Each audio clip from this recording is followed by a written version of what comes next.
It's Jeremy. Welcome back to game 57 of the tournament where we are playing Vanarus. It is turn 20. Oh, fuck yeah, the time is now. Let's fucking do this. Alright, it's Conjuration 5. Done. We don't care about the next things. It's irrelevant right now. We have been attacked in Whiteport. The Nidavanger army is on its way. We got a little bit of stuff here. It's not going to matter. Maybe we get something off the lance charge. Ah, we can see the moss body flows.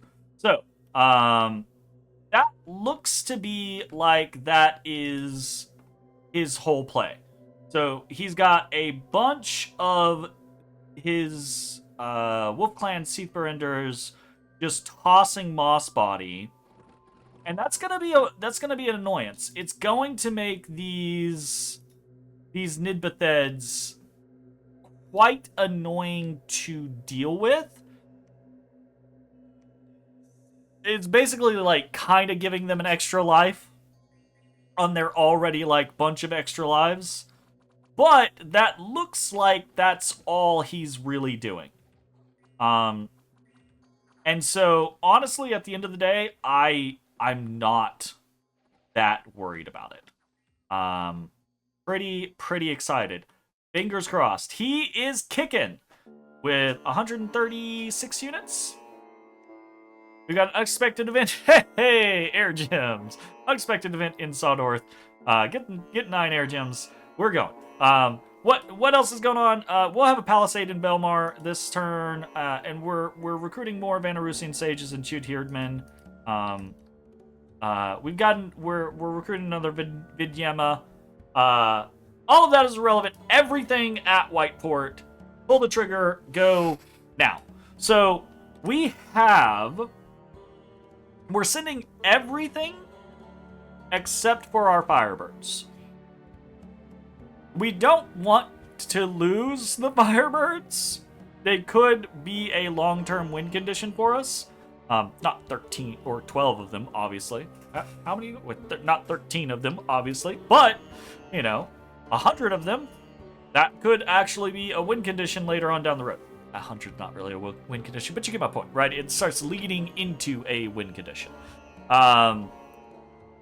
So we have a few more units, but not drastically many. Because I don't think this group counts towards the size of the body of army moving. So what we have going at Whiteport is this, right? So we've got 3 large groups of Herdmen. We have a smaller southern group of Herdmen that's kind of out of buff range. A northern smaller group of Herdmen that's kind of out of buff range. And then we have our group of heavy cav that's also getting buffed. We have a bunch of archers, horse tribe, lion tribe, some Atavi archers. We've got some heavy infantry in the front. You can see the majority of our mages are up front, throwing out things like, we'll take a look actually, throwing out buffs. And we've got some air mages in the back to do air elementals. Take a look at the actual spread. We've got group bark skin going out, so we've just tossed gems all over the fucking place. We got group bark skin going out. We got group blur going out. Combination of these should be pretty good. Air mages that are not big enough to do actual air elementals. We have the option of doing lesser air elementals. These guys suck, but we have so many air mages that it was a consideration for me to be like, should we do this? Should we just send out, 10 plus baby air elementals along with a couple of air elementals? And honestly, that might have been the play. But, Mistform is also another good option there. But we can't do Mistform naturally, so we've got some gems to take care of it. We do have our actual air elementals. We should get 2 out easily. The third one, only if the battle lasts a while, because we'll have to regenerate from the fatigue. Got a bunch of moss body coming out. All of our stuff, except for the archers, is on hold and attack. more group barkskin, more group blur, more mist form, more air elementals. We do have our one of our singular earth mages in the center doing some earth elementals, just fucking cuz. Don't have a lot other options, and this I think is actually a pretty big deal. So we did not consider Howl an option because we didn't have a real way to cast it until we lucked out this turn on the Viedma that we rolled, right? So 25% chance to roll nature. We rolled nature, and that gives us the ability to Strength of Gaia or a nature gem, which will put us up to nature 3, and then actually Howl. Otherwise, we wouldn't be able to do this because Howl requires 3 nature gems, so at 2 nature, we wouldn't be able to use a nature gem to boost up to it. So this is a very random lucky moment.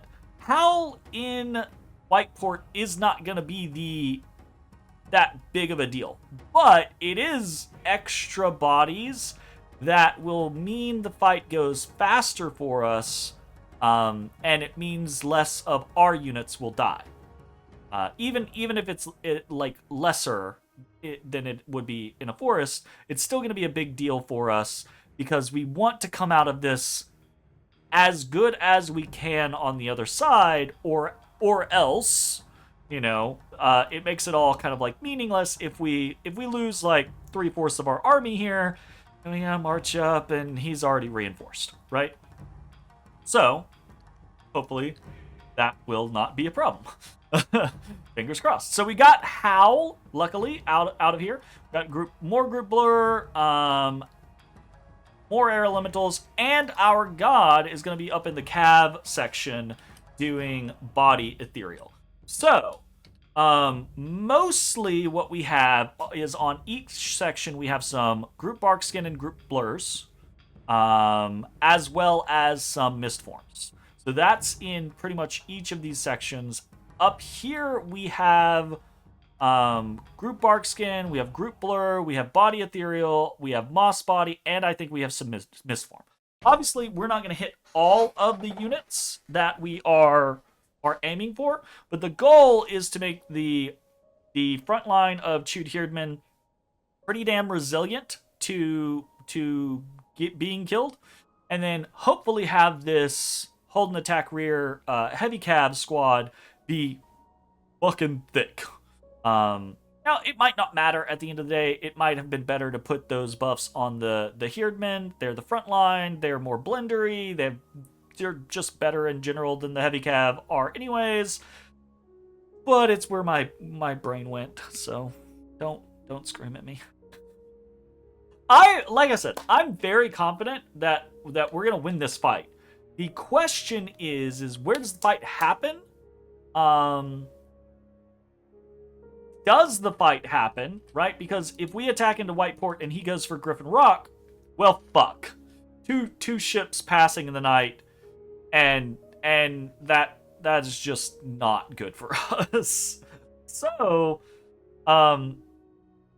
hopefully we get the initiative and we can hit him in Whiteport, and that's it, right?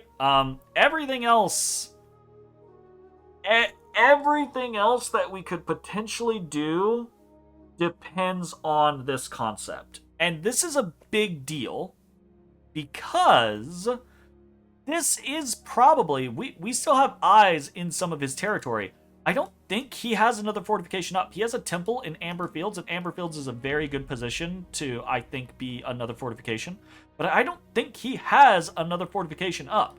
I think he has Deadlands, and I think that's it. He's probably putting something up in Amber Fields, but it's not up yet. It's possible that he has something else elsewhere, maybe in Vertland or Summer Edge, but I think what he has been doing is, since the initial squabble, I think he's been using the vast majority of his money to build temples, because we can see multiple temples throughout his territory, and those are not inexpensive, especially this early in the game. And we have better scales than he does, right? And produce things like Wolf Clan and Bear Clan out in his various provinces. So if we smash the majority of this army this turn, he might not be able to fight us for this territory.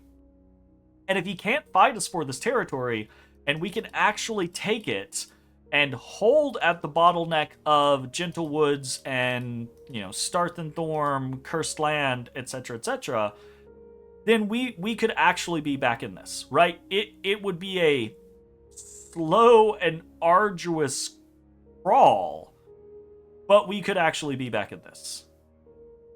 Could we? Couldn't we? Hey everybody, thanks for watching. If you enjoyed the video, consider leaving a like, commenting, or subscribing. It really helps me out. If you'd like to see me live, head over to my Twitch at twitch.tv/thedistanthorizon.